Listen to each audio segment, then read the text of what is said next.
We had that here. We I don't think we've ever had that problem here, No, but no, it was kind of mild, but noticeable at the same time. we had that here. That Is was the your, I'm getting an echo. that was the recording. Oh, okay. So I mean, that was a live stream that I just paused, and now I'm going to go to see where are we here. Going to record it as well and to the cloud, and we're going to get started. Okay. All right.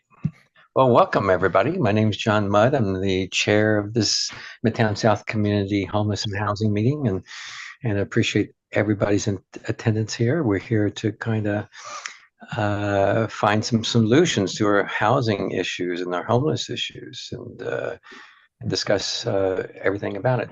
Let me go to the agenda and we'll walk right through it.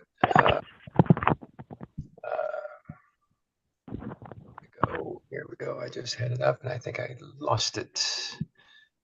I just, for some reason, I just closed the window.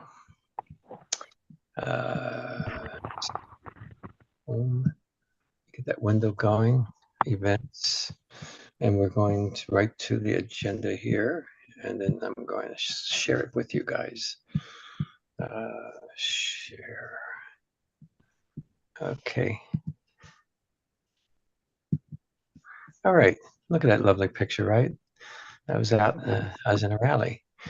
Okay.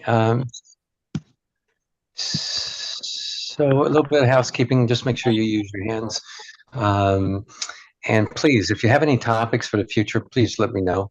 Give me some time and I'll do my best to put it on the agenda. We have no policy meeting, of course, we haven't had it, but we've got some ideas for a policy meeting. We're going to begin a development meeting, a public development meeting. So let's go to announcements, special introductions and announcements. Let's start with Alex. You have a couple of things you want to put on the table here. You want to speak about? Well, I would love for yes, I'll be keeping track of raised hands, but if you could put stack into the chat as well, because it's just going to make things run more smoothly for the Zoom. And so the only announcement I have is that the bill S9650, A659 in the Assembly, it passed the legislature a couple of days ago, and it just needs the governor's signature. And what it is that, so a lot of times when there's legal ambiguity, usually who benefits is the landlord. And so matters are made worse when falsified riders are given, or riders with incorrect information. And so this bill tells the landlords, stop giving the riders. And if you do, there'll be a $1,000 fine per incident.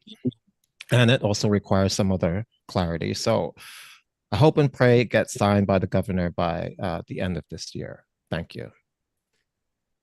Yeah, and for all those that are here, if you can come on camera, that would be really super. I know if it's too early for you and you're not looking your best, I can understand that, so no worries. And we're going to have a big discussions on Mamdani's housing plans. I'm expecting some of our council people that are pro public housing to be here.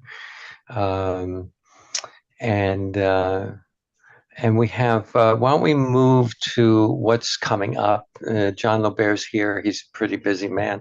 So why don't we move to John Lobert? He's been, of course, involved with the Chelsea Public Housing Coalition, and he's been filing and filing and filing to beat back NYCHA, from trying to demolish the public housing and trying to throw some elderly tenants out. We know that story in December. We talked about that. December, they had 18 people NYCHA took to the Supreme Court, which wasn't very nice.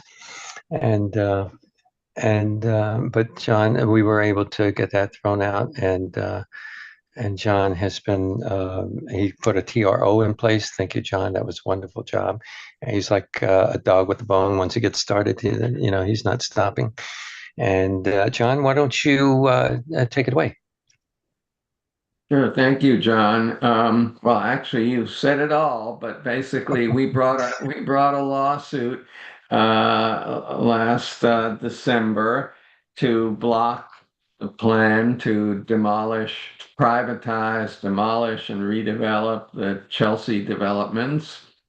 And sounds like many of you already know about this. And the lower court denied our request for a temporary restraining order and a preliminary injunction. And we then appealed, and the appellate division reversed the Supreme Court. It was kind of a longer saga than that, but I won't bore you with the details. But the bottom line is that we have so far blocked NYCHA from doing anything with respect to this project, and the case will be the appeal from the right now. What we have is a temporary restraining order, which is an order that a court issues while it's considering whether to grant a preliminary injunction, and that preliminary injunction motion will be heard in the appellate division on June 11th. And I expect that within, I don't know, a short time after that, maybe a month, maybe a bit more or a bit less, we will get a decision. And I fully expect that we will win, because we've already won before a 5-judge panel. And what is now before the court is exactly the same thing as what it already decided. So don't ask me to explain that. It's just a duplicative thing that you have to do. But and then if and when we win, there will be further proceedings on the merits. But I'm very optimistic about this case. I think it has a good chance of blocking the entire project from going forward. Yeah. What do you, John, say we win this, okay? I like your positive attitude towards this. It makes me feel really comfortable. And I do feel optimistic about this. Say we win this, okay? What do you think NYCHA will do next? What do you think? They want the property. They have a lot of land there. So what do you think our next plan of action should be? Well, if we win this, if we win, you mean this immediate next step, or if we win the whole case? Yes, the next step and the whole case. Well, okay. Well, then after the next step, if we win, I don't know. It depends on what the other side does. There are many possible scenarios. The case is not over by any means. There are various things they could do to make our lives difficult, or to get this decision either reversed or I mean, I don't really want to give them any ideas about all the many things they might do, but I wouldn't say that this is the end of the road for them by any means. I mean, one thing that actually we had a bit of a concern last week when the budget bills passed, that they might somehow get the law changed, but so far they haven't done that. Maybe they haven't thought of it, so I shouldn't mention. Which law changed? Which law changed specifically? Sorry. Oh, let's not. You want to get into that? I don't know. I'm sorry, what? Caitlin's asking you which law that was changed. When you speak, Well, the law, we have two claims in our lawsuit. One is that the plan was required to go through Euler. And the second one is that the proposal for privatizing Chelsea houses in particular is contrary to Public Housing Law Section 402B, which mandates that Chelsea houses be basically controlled and managed by an entity that is wholly owned and controlled by NYCHA. In other words, the legislature passed this law in 2010 to obtain access to certain funding. And in effect, what it did was it privatized Chelsea houses, but in 14 other projects that were converted from being state and city funded into federally funded projects. But it was a privatization in name only. The law said, yes, we're going to transfer ownership to an LLC, which is not tax exempt, it's taxable, in order to get us this access to private financing. However, this LLC will be wholly owned and controlled by NYCHA, and the projects will continue to be managed by NYCHA. And that is not consistent with what is now being proposed, which is to transfer ownership to the related companies. yeah. Alex, you're putting some interesting things into the Thank you. chat. You want to bring those up in front of everybody? Yeah, I'll take 30 seconds. So a lot of people, when they hear the state budget, they automatically think something has to have a fiscal component, a cost of implementation. That's very not true, because there are so many battles that go on starting in the beginning of February, and especially in March and bleeding into April, sadly, where the two leaders of the legislature battled it out with Kathy Hochul on policies. And that, according to Carl Hastie, is what makes the budget late every year. So things like bail reform, car insurance, even the most famous example of all, good cause eviction, had no cost of implementation, but it did have fiscal impact. But everything has fiscal impact. And so that's why these non-fiscal arguments can be made every year and are made every year, and what causes the budget to be late every year.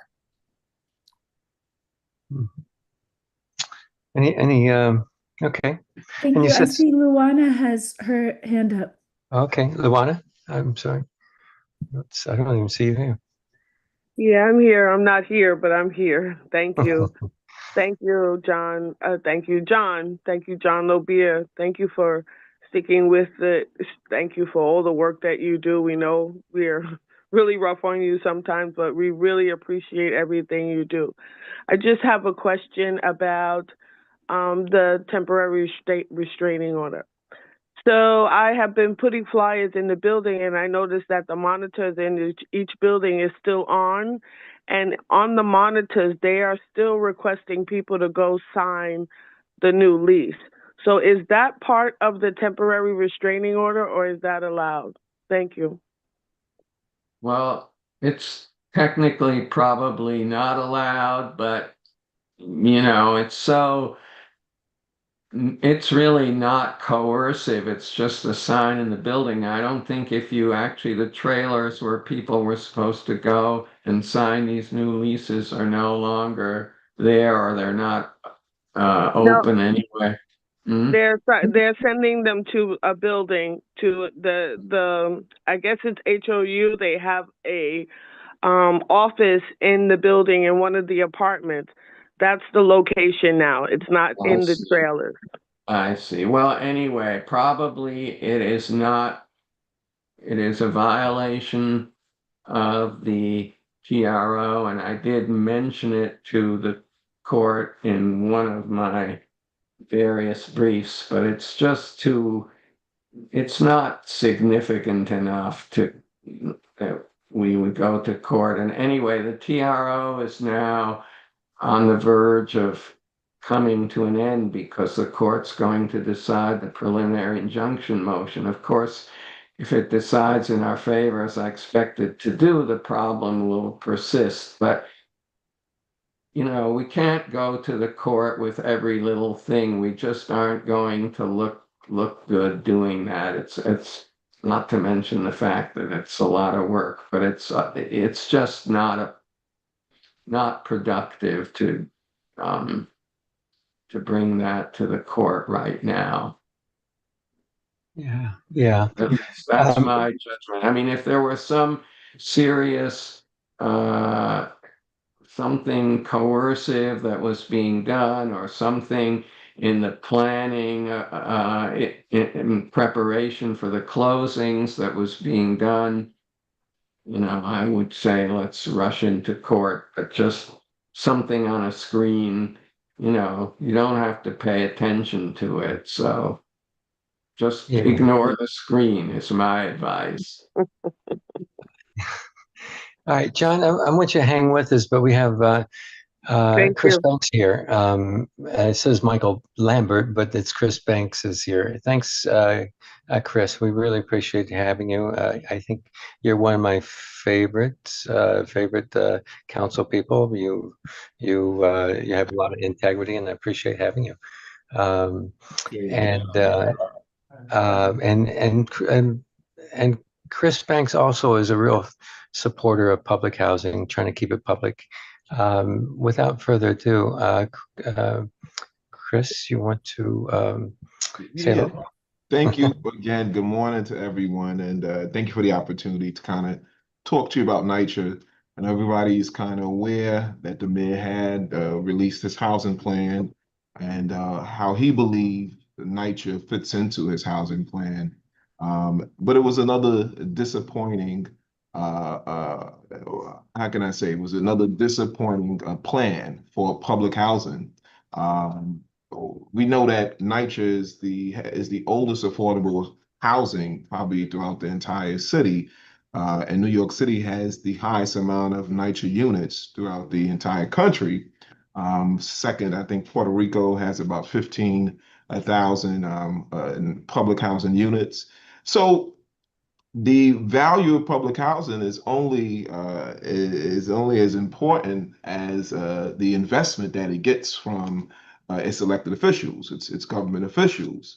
And we have seen successive disinvestment in public housing. On the federal level, we can forget about it with that guy in office. We've just seen the constant attacks on public housing. But the even more shameful thing is that even locally, on the state level, there was a state budget that was released, and we saw more disinvestment in public housing. Last budget that came from the state, I think it was the first time in a long time, NYCHA got close to $500 million to address some of its capital needs. But this year, we got $140 million, a sharp decrease in funding for public housing. And I believe they gave an additional $40 million to help with the vacancies. And then we saw in the mayor's budget the lopsided approach and how he handles public housing. And again, he invested more monies into privatization of public housing as opposed compared to how much he invested in traditional preserving and protecting Section 9. And this was a mayor that said that affordability, he ran on affordability. This was his number one thing. But being the chief landlord of public housing, a theater, a group of housing stock of New York City, where the mayor has the ultimate responsibility, the ultimate obligation to preserve and protect, he has once again turned his back on the public housing residents. And we have seen over and over that this experiment with privatization and experimenting with NYCHA's the residents of NYCHA has only led to profit over the people. There's been years of this particular program when it came into effect. It actually started under the Obama administration, where they got developers, where NYCHA basically leased the property over to these private developers, private management companies, and NYCHA began to select NYCHA developments to place them in this particular program to address some of the capital needs. But we've seen over the years that, in my district, I have 12 NYCHA developments. 8 are still traditional NYCHA, 4 have been privatized, and we've seen the aggressive evictions. We've seen the constant fighting with management, chronic elevator outages. And we're talking about close to $1 billion that has been invested, or close to $1.2 billion that has been invested to rehab these 4 developments. And we're still seeing some of the same issues and concerns. So it leads me to the conclusion that it's really not about throwing money at the situation, because even though there has been disinvestment, there has been money thrown at it through RADPAC, but if the oversight's not there, if NYCHA is not stepping up and keeping its obligation to provide the proper oversight, it doesn't benefit the residents of public housing. So we're asking the mayor to we were calling for a moratorium on future developments that are to be privatized. I believe currently they're pushing for another 62,000 units that are in the queue to be privatized. And we're telling the mayor, slow down. Let's take an assessment of what's been done. Let's speak to the residents. And not only that, but we even went further and said we need to have a formal voting process when these developments are placed under RADPAC. Currently, there's no formal voting process. NYCHA can just select the development and shove this program down the throats of the residents. The only opportunity for residents to have an opportunity to vote is in what they call the trust preservation, which is state legislation. It was a piece of state legislation that came out from the state, and in that particular plan, there's an opportunity for residents to either vote to stay in the traditional Section 9, to go RADPAC, to go into the trust, or to go into what they call resident corporation self-management. And you've probably seen it. I think it's about maybe 2 NYCHA developments that have actually gone into had the opportunity to vote. There's been some NYCHA developments that have actually turned down, going into RAD or the trust. They've actually voted to stay Section 9. I believe Section 9 is ironclad. And that's where I believe residents can really truly have a say. I think that the administration has an opportunity to invest in the what we call the comprehensive comp mod, which is a fund which NYCHA uses does its major capital improvements. And we just need to reform that. We need to improve it. It's work. We've seen developments get the needed improvements, capital investment. But continuing down the path of his predecessor, privatization of public housing, continues to put public housing at risk. And we can't afford that. Yeah.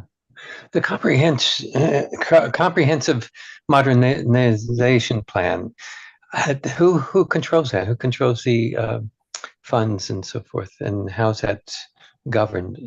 Well, NYCHA controls that particular fund, and the city can invest in that fund, can put capital monies into that fund to support capital support, and the federal government. And the federal government, obviously, we know NYCHA is federally regulated ultimately. So the feds can also put capital monies into that fund to improve public housing as well. Okay, well, let's speak about NYCHA. NYCHA has been a bad actor.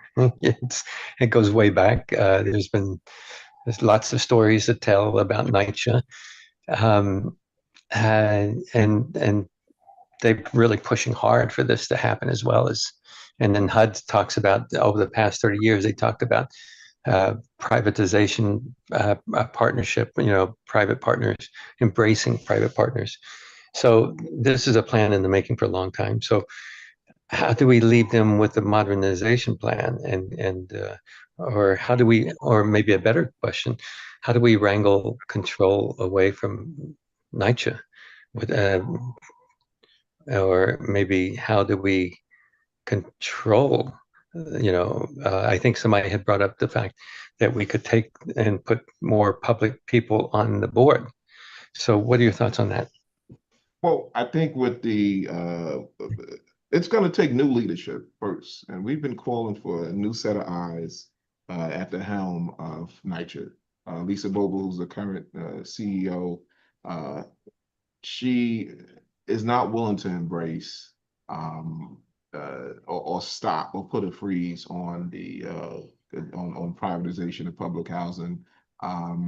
They are sold on the fact that the RAD PAC program is the best way to go to help or get NYCHA out of get NYCHA the capital help that it needs. And I just fundamentally disagree. I know currently there's there's an attack right now on Chelsea Elliott, which is a development, 15 buildings in the I believe that's like Midtown or Lower Manhattan. That's like in the meatpacking district, I guess we call that, where they are attempting to demolish those 15 NYCHA buildings. And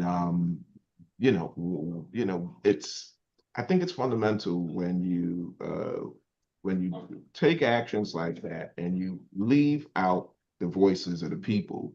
And we've heard from residents that there's been petitions signed showing that the residents did not give authorization to this.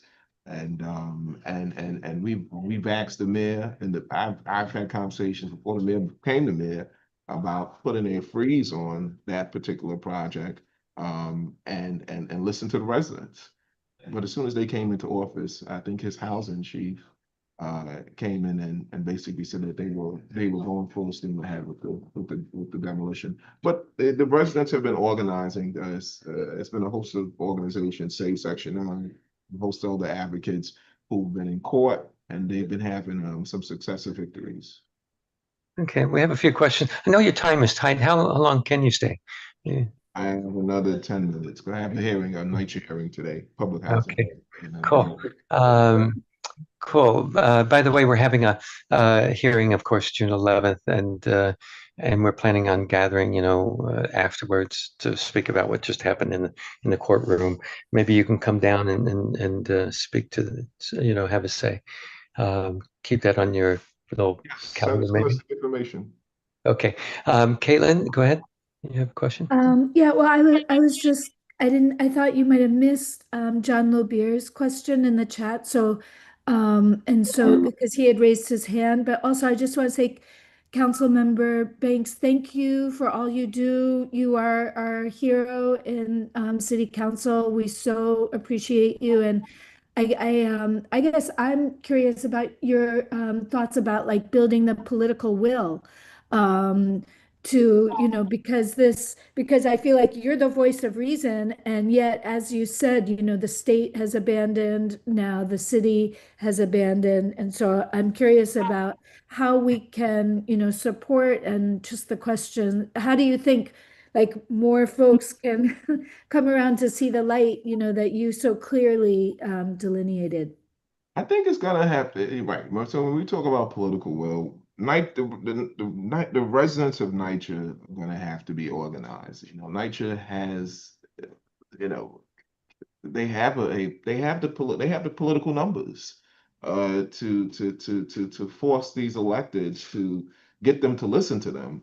And I think there's some talks that are taking place right now where possibly we may have to run a candidate who runs on a NYCHA platform, and strictly registering and organizing NYCHA tenants. And I think that's something that again that I think we're going to continue to have to explore and have conversations with, and really take the steps to move forward with that. And also, I think one of the things that we probably will have to do is there's going to have to be a lot of legal actions taken against the city. We're going to have to put some more. We're going to have to put some pressure on the state.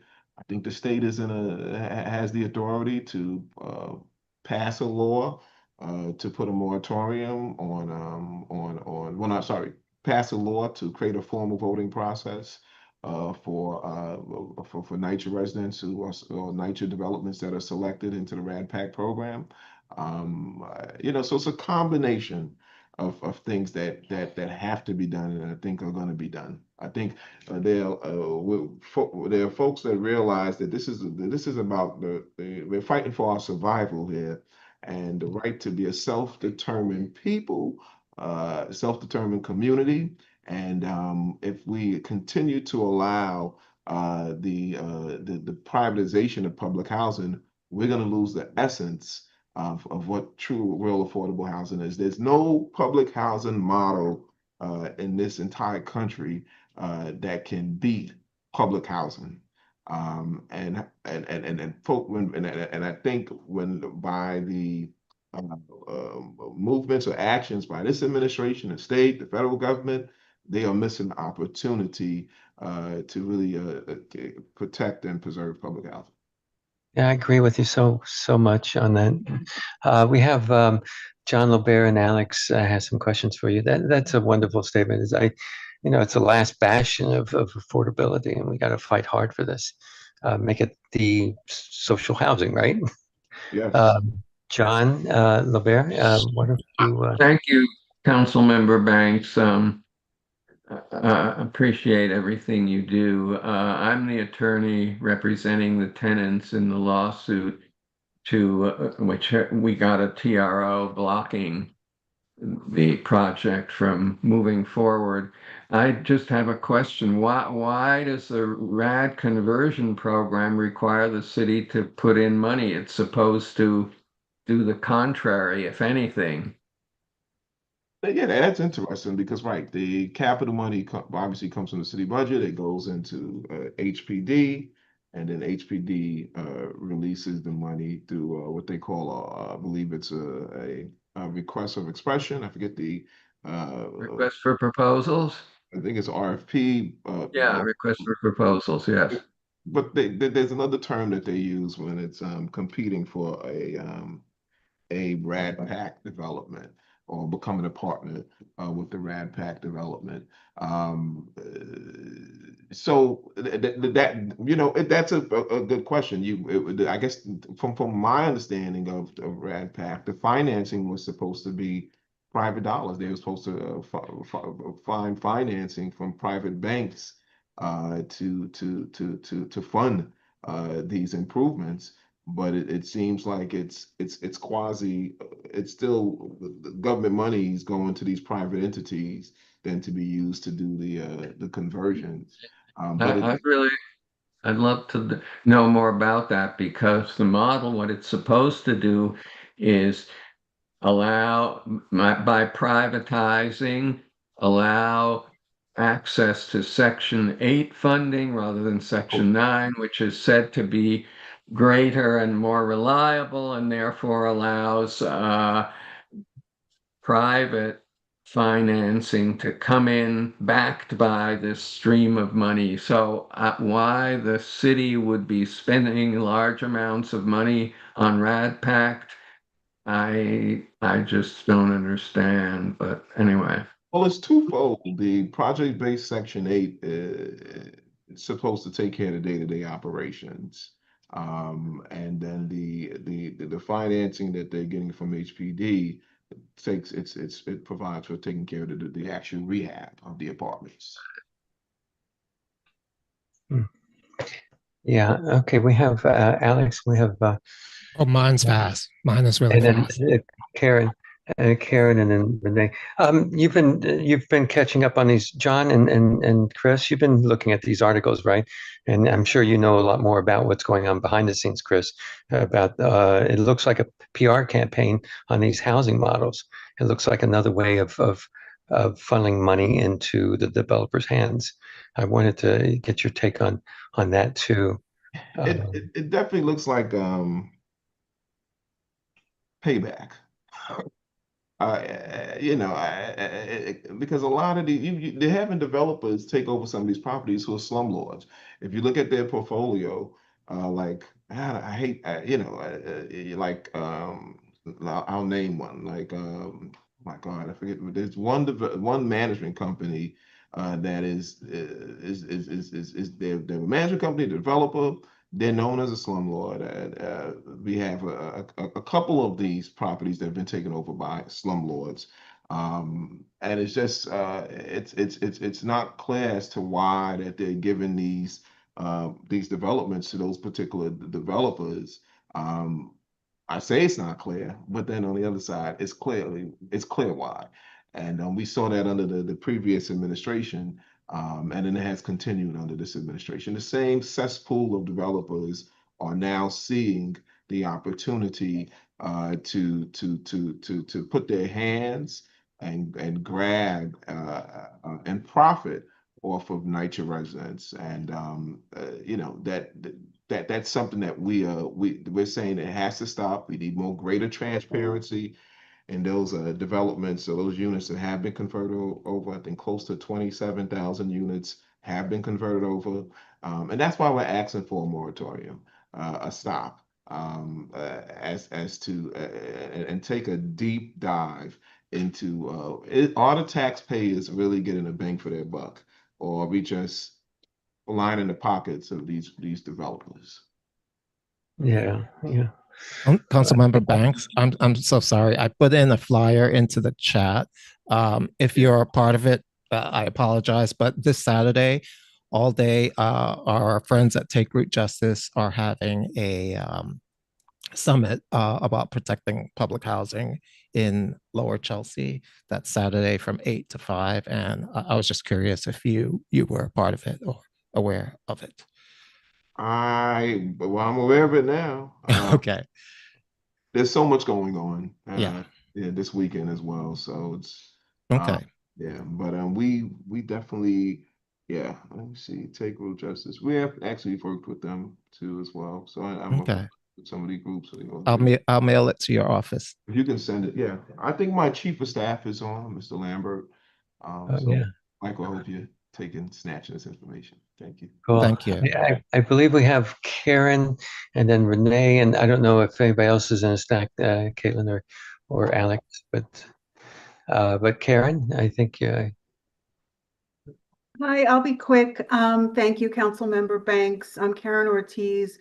I'm here in this meeting as a Chelsea neighbor, but I am running for Congress and I just made the ballot for New York 12. So I would love to connect with you and talk about, I've already made Saving Section 9 a part of my platform, but I would like to talk about how we could collaborate on that. Okay, excellent. Let's we could exchange information, and definitely would love to talk about continue to save public housing. Yeah. Thank you, Karen. And Renee, go ahead. So my question is this. What will it really, everyone says political running, but we're in a district where we are few public housing. Running a candidate will have to be more than just public housing because that's been done. And more or less, how should I say, the powers that be came to fruition and made sure there were other candidates that also ran. So for us, being the, how should I say, the small amount of public housing, we have to take a different tack. Do you have suggestions for that? Because we have our neighbors, but not all our neighbors are going to say, yes, we should save public housing because we need to save ourselves. So you have any advice on that one? Yeah, I mean, I think there's enough residents or like-minded folks who are, they may not even live in public housing, but lived in public housing who feels the same. I think there's a possibility. Maybe we may have to start a political party, a NYCHA party. I think that's something that can go a long way to help build build some political infrastructure to take the fight and really pin down some of these folks who are running for office who say one thing when they're running and then do something different when they get into office, when they have the power to make the decisions and they get in and they punk out and they forget about the folks who they advocated for and then they get in bed with the developers, and then we're dealing with the same situation right now where we're fighting to preserve and protect public housing. And for some reason it's interesting that some of these folks think it's just, I don't think they understand the damage that they're doing. So that's one of the suggestions or recommendations that I probably would make a political party may have to be the option. Yeah, they put over 500,000 into Carl Wilson's campaign on a city council race. Right.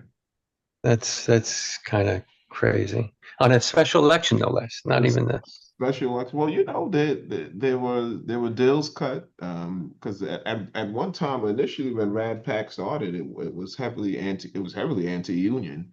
And then in this particular deal with Chelsea Elliott, it seemed like there was a deal cut with the trade unions, and where I guess Related and Essence said that they would unionize some of the jobs, and that was it. Then the unions switched over. But years ago, or when I first got elected, the unions were staunchly against Rad Pac, especially the trades. But now they've jumped on board with this particular project. But if you look at all the other 27,000 units that have been that have been converted, they are not unionized.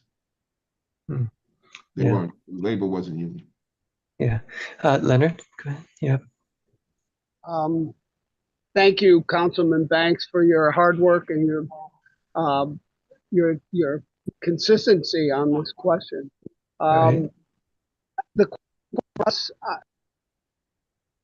Len, you're breaking up. Len, you're breaking up. Len, we can't hear you. Len, do you want to type your question? It's still kind of choppy. Can you hear me? Oh, sorry. There you go. Now it's better. Okay. Thank you, Councilman Banks, for your hard work and your consistency on this issue, and for really digging deep on the question of preserving public housing for low and moderate working class New Yorkers. In Chelsea, we're trying to build a broad coalition that includes not only the tenants, but the community as well. And we have done a tremendous amount of work, but we need to build more of a head of steam. And so the question I have is, do you see a particular avenue where the coalition can have some influence with this mayor, either by trying to get an audience with him, develop a constituency to build more heat, have demonstrations at City Hall? How can we begin to have some influence? Because he's supposedly is a democratic socialist, and yet he's working to privatize public housing, which is totally antithetical to what he says he believes in. Yeah, and that's, I mean, and this again goes with their that experimenting with social housing. It's definitely it makes no sense that But I would say we have to be more aggressive. There has to be more aggressive protests, actions. against the mayor wherever he goes. Right now, he's doing these listening sessions that they're having. I think they've started already. I guess this was his makeup from initially leaving out public housing residents when he started these town hall meetings. And I'm encouraging residents to go and to protest outside the meeting and to go into the meeting and to protest via asking the mayor questions publicly. And I know some of the way they've set up some of these meetings, they don't really allow, some of them don't really allow too many questions.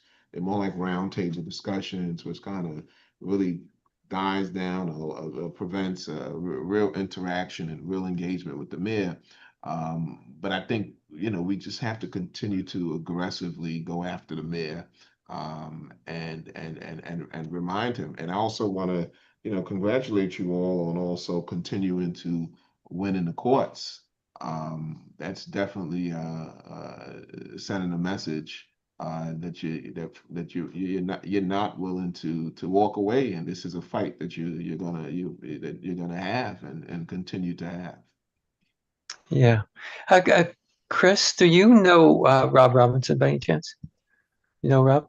Rob Robinson. The name sounds familiar. I'm gonna yes. Well, Mr. introduce. Pleasure to meet you, Mr. Robinson. Yeah, I'm introducing you here. Rob has been in the fight, and he's been a great supporter of Midtown South, and he's been out there world over. Rob, I'm sure you have some thoughts. Well, I have a lot of thoughts, but I know the council member is pressed for time. I'm a big believer in human rights, council member, and I know the budget for the City Commission on Human Rights has been cut. The Fair Housing Desk was an opportunity for us to catch up with landlords that are discriminating with people with vouchers. And, by cutting the budget, you're cutting the staff, which makes it more and more difficult for us to catch up with these landlords and brokers that are doing the discriminating. But I will reach out to your office separately about that. I have some contacts inside of that office. There's a person who runs a deputy commissioner on the Fair Housing Desk, is a personal friend. She used to teach at Columbia Law School's Human Rights Institute. So she and I have been working together for years. We'll actually be at Penn University this coming Thursday for a human rights conference. So we'll have some conversations, but I'm going to meet with her to figure out a strategy for trying to restore some of that budget. Yeah, I know they're under attack, and the mayor has cut close to 38 or $32 million from their so it's again another attack on protecting New York City residents. So absolutely, and particularly the most vulnerable. So that's right.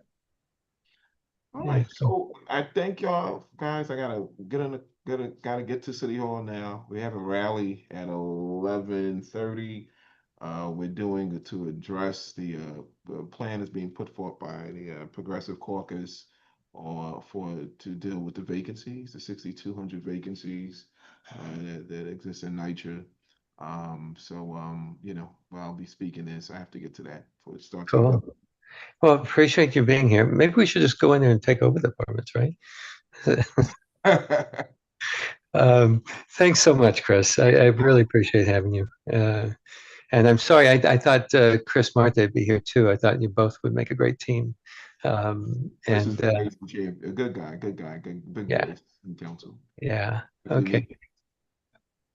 Thanks again. Thank you, guys. Appreciate you. Have a good day. All right. Cool. Thank you. So we have Alexandra. Where are you from? I know your name, but Hi. So we've met before. So I'm I'm a CUNY freelance reporter. Okay. Nice to have you here. Okay, so let's go back to agenda. That was a great conversation there. Really appreciate that. And I think we wanted to kind of dig in on these articles. And I know Sandy has a thought or two, and Len's looked over some things. And John, did you get a chance to look at all these articles and the conversation around these new plans that the mayor is promoting? I'm sorry, where are the articles? I have read some articles about the mayor's housing plan, but I'm not sure if that's what you're referencing. Yeah, it is. I actually added a lot of links in here. Okay. Is that something you sent me? I didn't. Yeah, we have the mayor's highlights housing production agenda block by block. There's a block by block thing he's pushing. There's the New York City Future Fund, expanding affordable financing for small businesses, tools of financing to help homeowners, spending $4 billion from the pension funds. If anybody has any thoughts on that, I would love to hear. And then the housing plan, and the New York Times put out an article about Mamdani's housing plan to shore up NYCHA and build affordable homes. I love that word. You know, they just kind of abuse that word. We can't use it anymore, I don't believe. And then Ron Schiffman had a conversation with us too recently about the smart loans. So anything on the smart loans or the block by block and or anything else would be great. Any thoughts on that? Hi, Lionel. I know you're always on top of things. Alex, go ahead. Well, I'll let people go first if they have information on, I guess, the more headliney stuff. But there is one thing that falls in the enforcement bucket in the mayor's plan that I'll mention after. But whoever, you know, has more info can go first. Okay. Sandy, you want to lead us off? You're muted.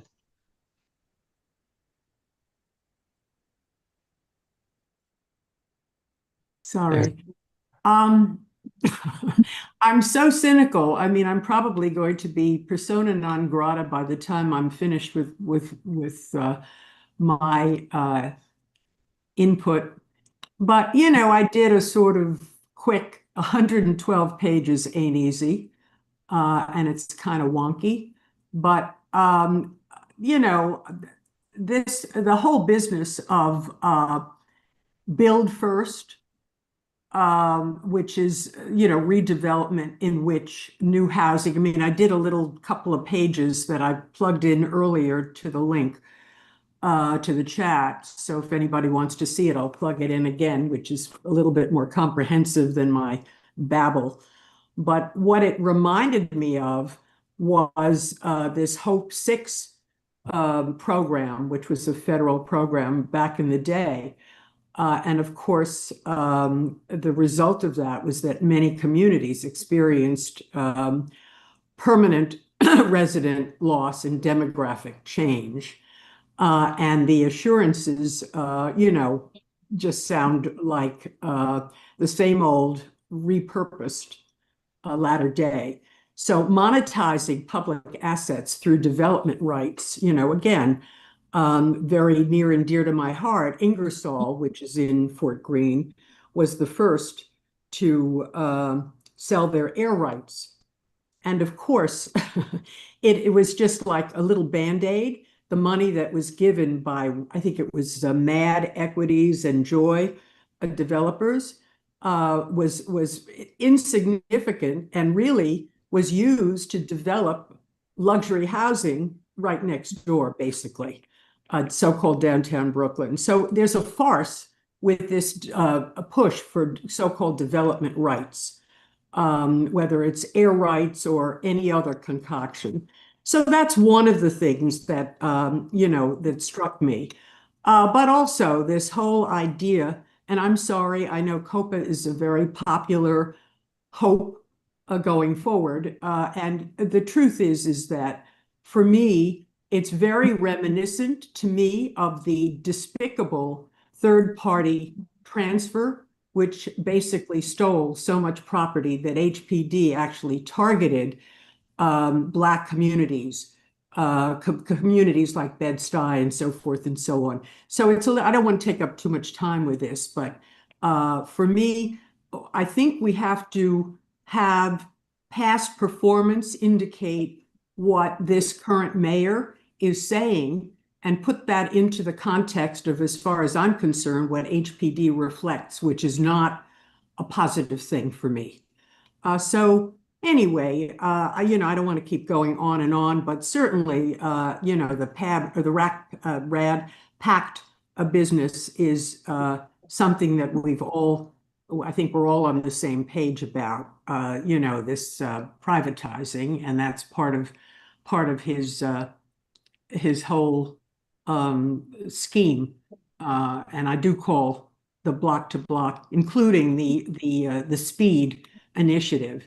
I mean, who doesn't want the government to move faster? But what I think this basically does is it basically eliminates public participation, and which has already been tampered with, even as the community boards basically have only become, or were only designed from the get-go to be suggestions rather than actually have any power, any muscle.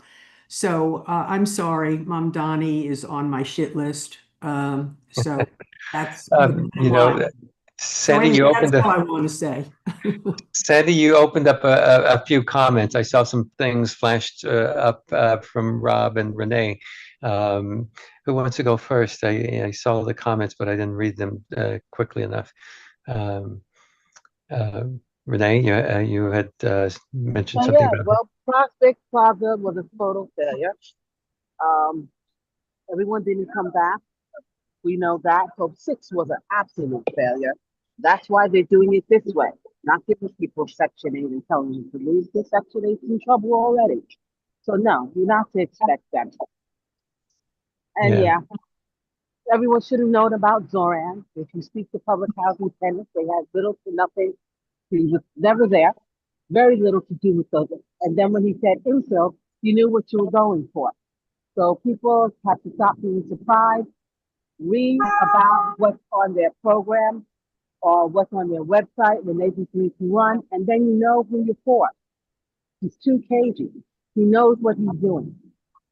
And he has decided to destroy public housing to bring out about the Social Housing Development Authority. And people need to understand that. The people at the gate. Go ahead. I don't think everyone understands that. Right. It needs to be understood now. The likelihood that they will speak to us is highly unlikely. They're scared, and they will keep that smile on his face. Yeah. And so, all you have to do is keep fighting.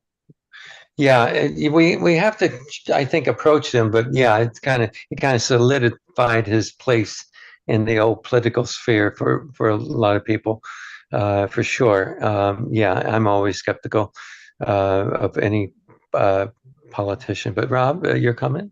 Yeah. You're muted. I don't really have much to comment. I think it's the same theme. Everybody knows who knows anything about Hope 6. It was a failure.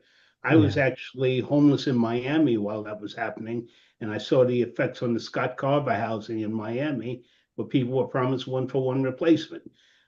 They were given Section 8 vouchers and scattered, and I would argue now that the federal government doesn't know where 80% of those former residents are.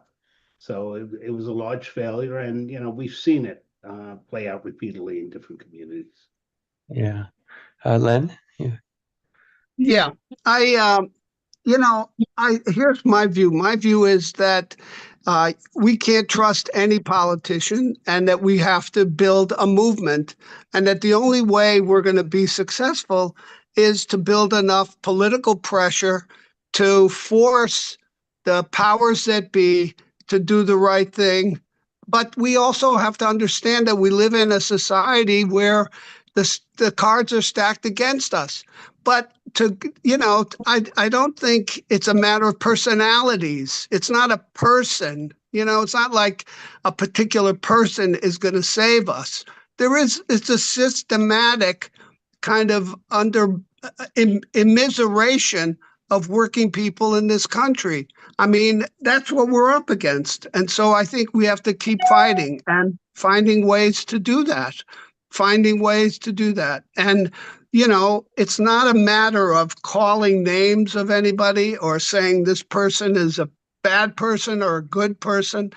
It's building the pressure to kind of save the people that we need to save, the people in public housing and the community surrounding it. So that's my view. Yeah, good view. Karen, you're going into the struggle. You're going into the fight as an independent. What are your thoughts? What are your plans? I know you coalesce with us. I know you're there. I know you're there to support. I've seen you around. We appreciate that. But yeah, so my next my next thing is for my website to fully flesh out and make clear my stance. And then, you know, I'm still learning. So I'm being led by this group, by the tenants, but we'll be getting very loud very quickly. I've just been taking a few days to reset after a very difficult petitioning month and a half. But yeah, so I'm going to put on my website, you know, make it very clear.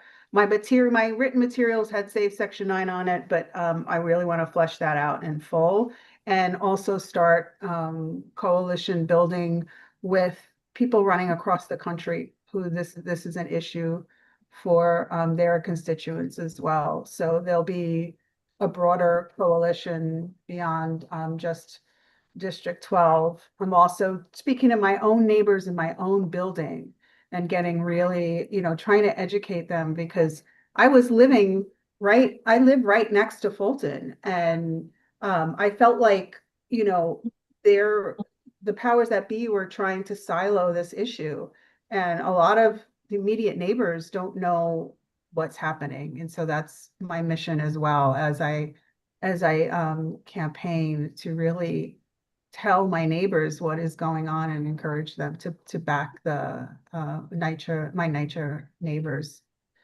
But I'm open to like talk, if anyone wants to meet with me, talk with me, you know, I really would love to engage on that like hyper personal level.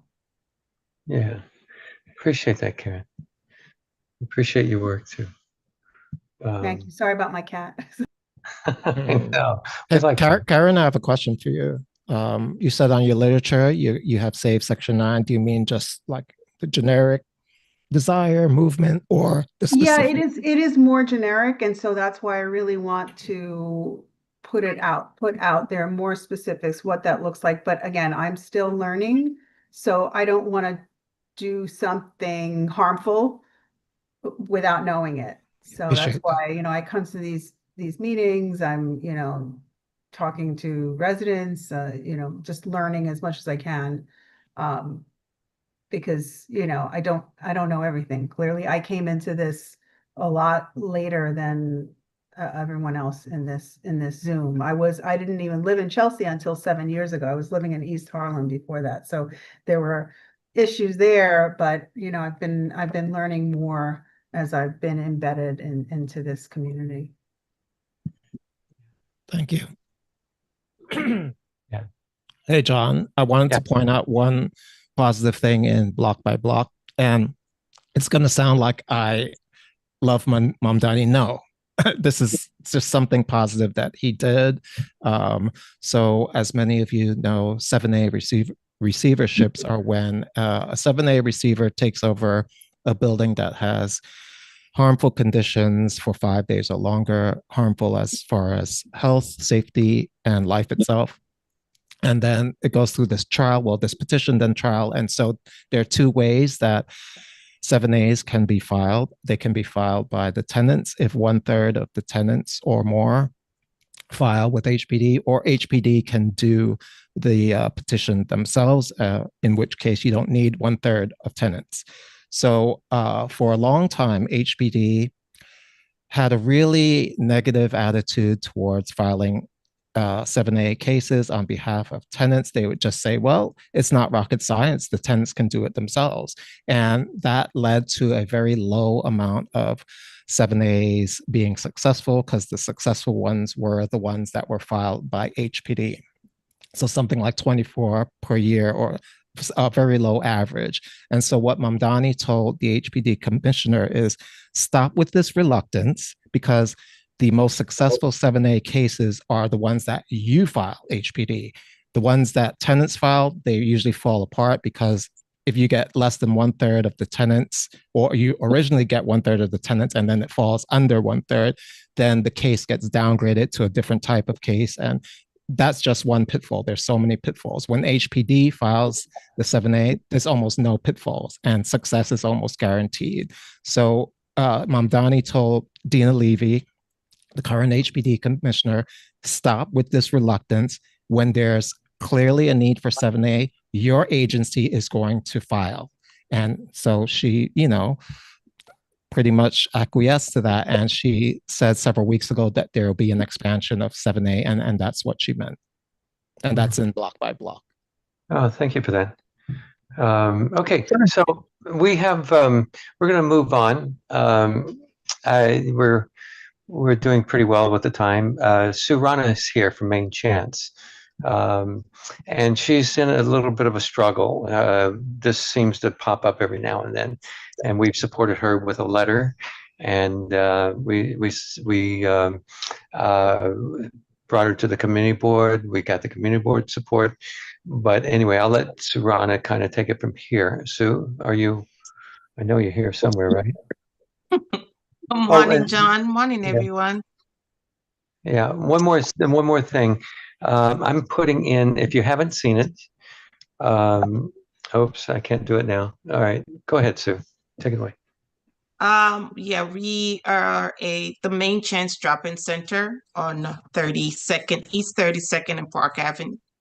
We've been around for over 35 years, providing meals, 3 meals a day, showers, overnight respite, assistant with housing, mental health, substance, anything the client needs, we provide.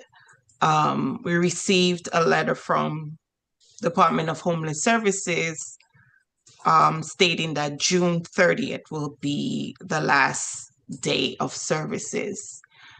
They're electing, the word they used was elect, to not renew our contract.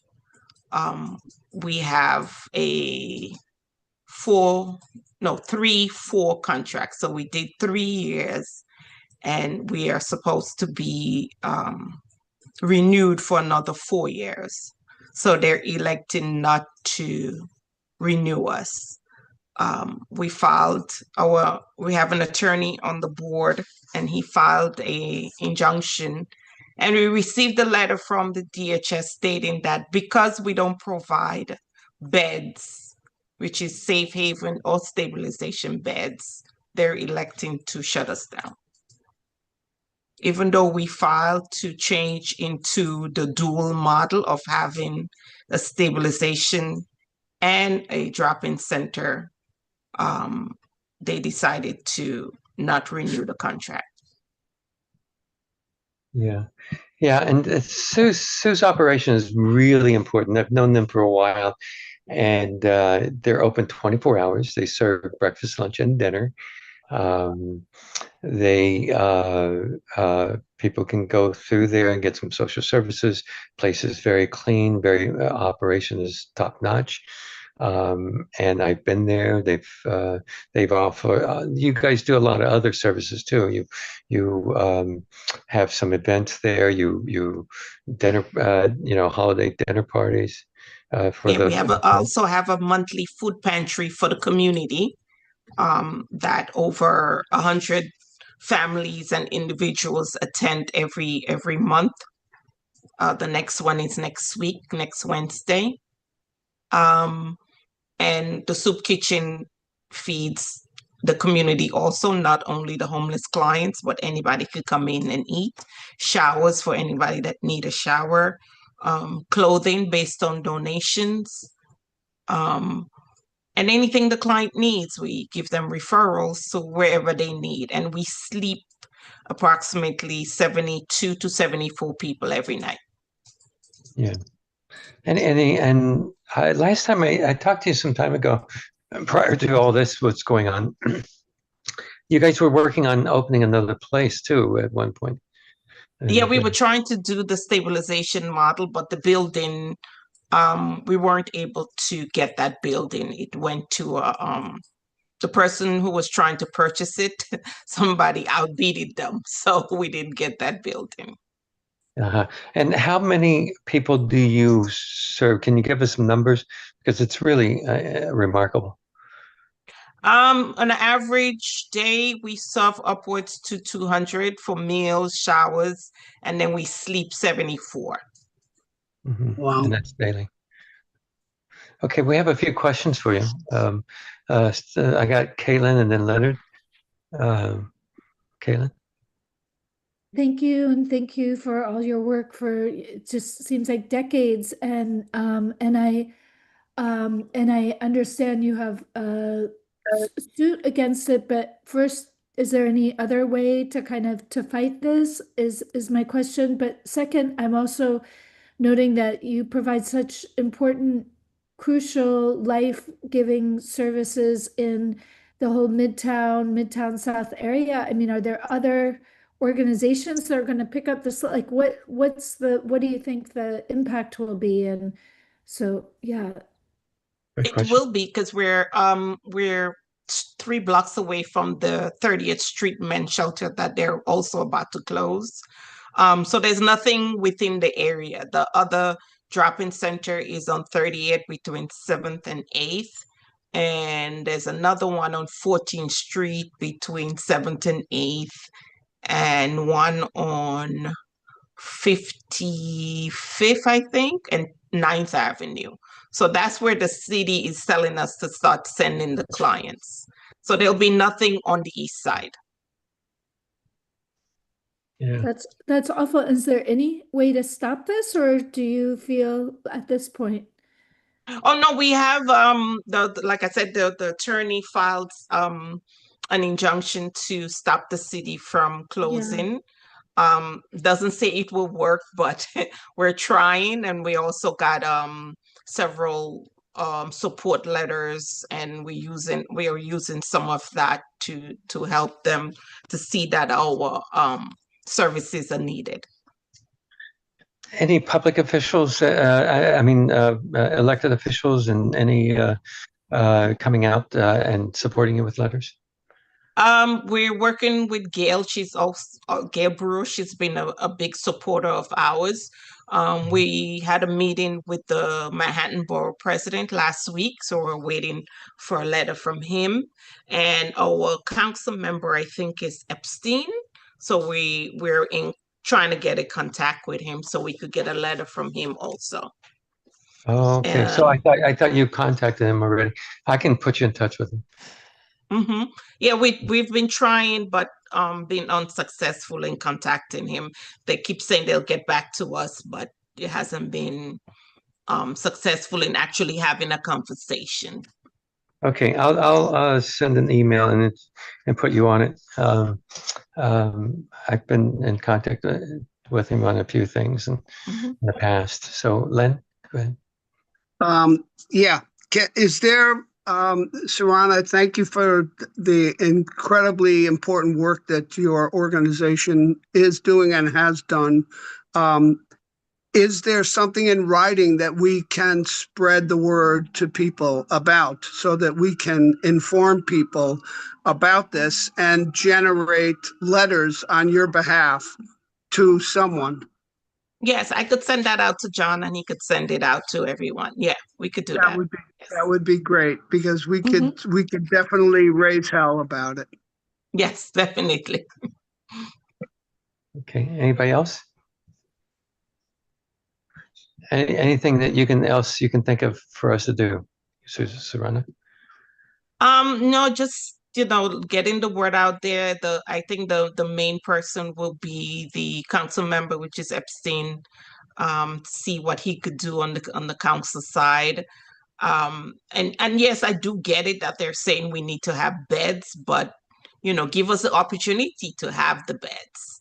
So, instead of just shutting us down, I think that would be the best way to go about it. We could do the dual model. We could have beds and the chairs, but not just shutting down the service, especially with the only drop-in center on the east side. Then, what do we do when the clients come to the door? Because like I said, we sleep 72 to 74 every night.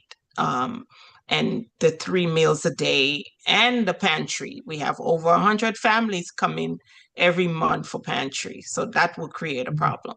I know I mean, just the numbers itself daily, when you're doing 200 people daily should speak volumes there. Yes. So I'm we've had this situation last year or year before, I think, year before. 2 years ago. Yeah. Years ago. And I've got Rob's hand up. Rob, go ahead. So just briefly, thank you for your work on this, and I understand the struggle you're going through. I know John has promised to reach out to Councilmember Epstein. I know him well, and I know he cares about this issue. I was supposed to have lunch with him Friday, but I'm in a conference in Philadelphia on Friday. I will make up that lunch with him, and I will bring up this issue to him. I think you guys should also reach out to Sandy Nurse and Lincoln Wrestler. Even though they are not in Manhattan, they are 2 council members that care about homelessness. So reach out to those 2 people, Lincoln Wrestler and Sandy Nurse. Okay, good. So that's great. I'm glad you're connecting with, And Rob's got a very persuasive Sueranna. Yes, he does. Thank you. Okay. We'll leave it to Rob. So everyone can be 2 hours early? Yes. Okay, so do I put that as a regular Just timer? make sure you're on mute if you're not speaking. I hear some background noise there. Cool. Any other questions? So Sue, why do you think this comes around a little bit? Is the property? Tell me about the property. You have a landlord there. A good relationship with him or her? We have a good relationship with the landlord. A healthy relationship with the landlord. Well, I think part of it is we have a triple net lease where we pay everything, and the city is trying to get away from that. So that could be part of it also. But they haven't highlighted that as a problem. Yeah, and I guess I guess donations, you get more funding from the city, correct? 95% of the funding comes from the city. Yeah, so it's you kind of depend on that. They either support you or they don't. Right. Yeah. So the rent's got to be the whole triple net. Monthly. We pay rent, water, real estate, and any repairs that comes up. Do you know what that figure is? Yeah. The rent is about 75. Yeah, the real estate taxes is what's really bad now. It went up, I think, 8%. So that's a pretty penny right now. Seems like they could give you, if the city's supporting you, it seems like there's ways of financing it. They find a lot of ways to finance the developers. So maybe that's something to explore. I don't know. I imagine you are, right? I imagine you're explored the cost and the funding. Yeah. Okay. I mean, the landlord is willing to have a conversation to see how to do this, but that's what we're trying to do right now with the lawsuit to stay. Yeah, it's 3 floors, how right? The conversation. I'm sorry. I'm sorry. Go ahead. You finish your thought. I'm sorry. Yeah, the lawsuit was filed on Thursday, so they have 10 days to respond. So we're waiting to see what comes out of that. It's 3 floors, right? You guys are and 4. No, we have 6 floors. Oh, six. Mm-hmm. Yeah. Yeah, I remember being on 3 of the floors. So Yeah. anyway. Yeah, it goes up. No elevator. Yeah. It's amazing. Anybody can drop in there and get something from you, which is good. And we certainly appreciate supporting you. Anyway, thanks so much, Sue. Thank you. Thank you, John. Thanks everyone for listening. All righty. Yeah, stick around if you will. By the way, if you haven't seen the or heard, I should say, if you haven't heard the radio show WBAI on Michael Haskins' show, John Lobert and myself was on that show, and I will put the link in the chat. John did a great job, and John, you're still with us, right? Yeah, I see your name. Anybody? Okay, going back to our agenda, we're at 11 o'clock. We're about there. Let's go. Rob, you have been away for a few weeks. You've been out there. You've been traveling.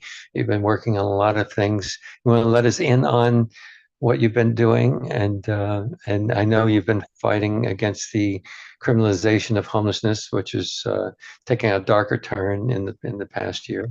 Let me just say this. So there's that work, but I wish I was traveling. I'm dealing with some medical issues. Those who know me know I have a right hip replacement. It's been replaced 4 times. I've been informed by the doctors that my left hip needs to be replaced. So I'm going through a bunch of medical stuff, but the big part of my time has been taken up organizing a youth brigade that are going to Brazil this. You went mute, Rob.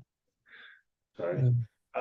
Most of my time has been spent organizing a youth brigade, 12 youth from around the country and 2 from Puerto Rico. All total will travel to Brazil for 3 weeks to spend some time at the MST school and then to actual settlements around different states of Brazil. So that's where a big part of my time has been going. Still doing the human rights work. As you heard on this call, I'll be in Philadelphia for the Bringing Human Rights Home Lawyers group. They're having a big conference in CLE and at Penn University on Thursday and Friday. So I'll be down there for that. But the work is mostly around criminalization. You know, we're fighting an uphill battle. And, you know, I just have to keep on fighting. It's not something that is easy.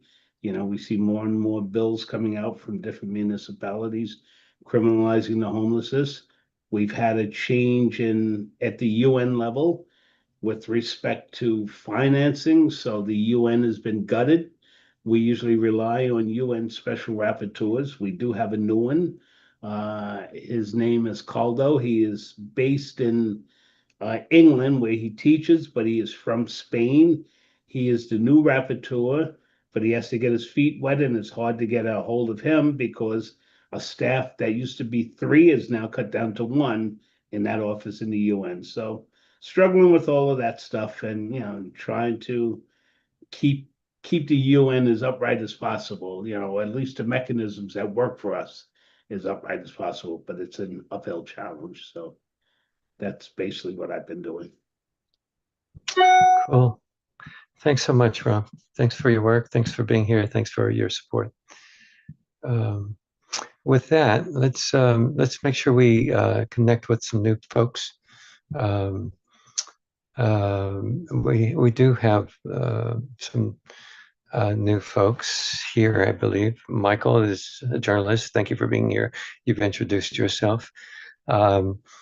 By the way, Ruth Connor is working with us on the fundraising side of things, the Midtown South fundraising side of things. Thank you, Ruth, for being involved.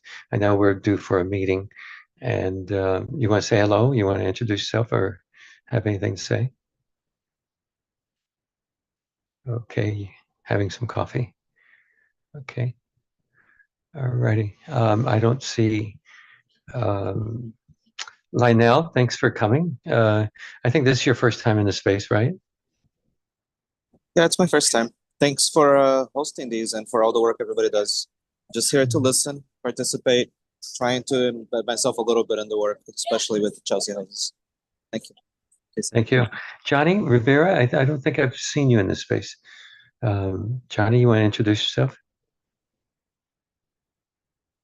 Yes, of course. My apologies. I have my camera off. I wasn't expecting to be quite prominently displayed. Hopefully you can see my picture. If not, I can. Okay, great.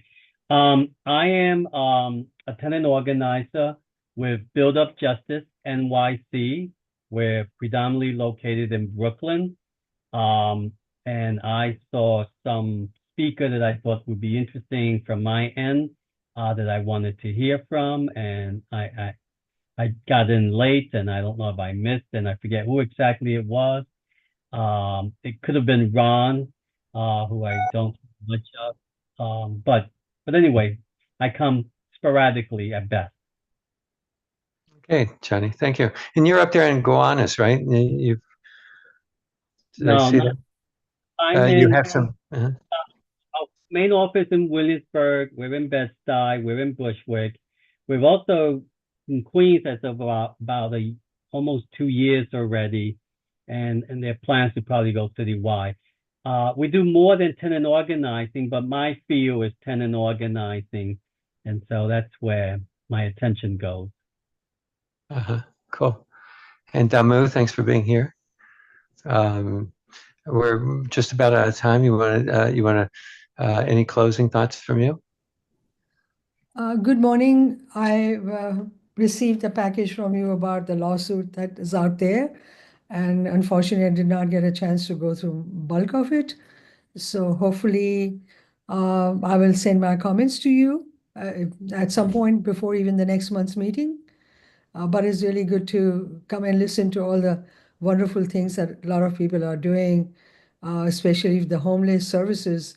I would like to also write a letter about that once we get the information. I think we all need to support that. Cool. Thanks. And Nilda, you want to close us out with anything? A word from you? Okay. Rochelle? You're muted. There we go. It's very heartening to hear all of the work that people are involved in. And we recently joined the board of MainChance, and we really appreciate the beautiful letter you wrote, John. And thank you for holding this forum every month. I think it's very valuable. Yeah, thank you. Thank you for that. Okay, I think I kind of went around the room. Pete, good to see you here. Let me call on Nilda one more time because she's involved in Saturday's summit. Yeah. Nilda? Anyway, that's an all-day summit Saturday. Caitlin, thanks for putting it into the listserv. It's in Lower Chelsea at Pratt, I think. Anyway, the flyer's on the listserv. Yeah. I think we ought to have a little more discussions on the Mamdani's proposal. I was hoping Ron Schiffman would join us. He said he wasn't sure if he could or not. He was, and he has some great thoughts. And I think, yeah, there's a few people that would be good to have on and speak to these proposals. A financial person would be great. An economics person. Financial. Well, I mean, some of it is a plan and not a proposal, from what I understand. Like, there's implementation already, but I think some stuff is still like proposal-ish. Yeah. And anybody who can come out towards about 4:30, we'll make an announcement. June 11th, I think, would be helpful. And that's all I have to say. And with that, I think we should probably close this meeting out, and we're closing it out just about on time for once. Thanks all. See you next month. Thanks. Thanks. Thank you. Thanks, bye. Good afternoon.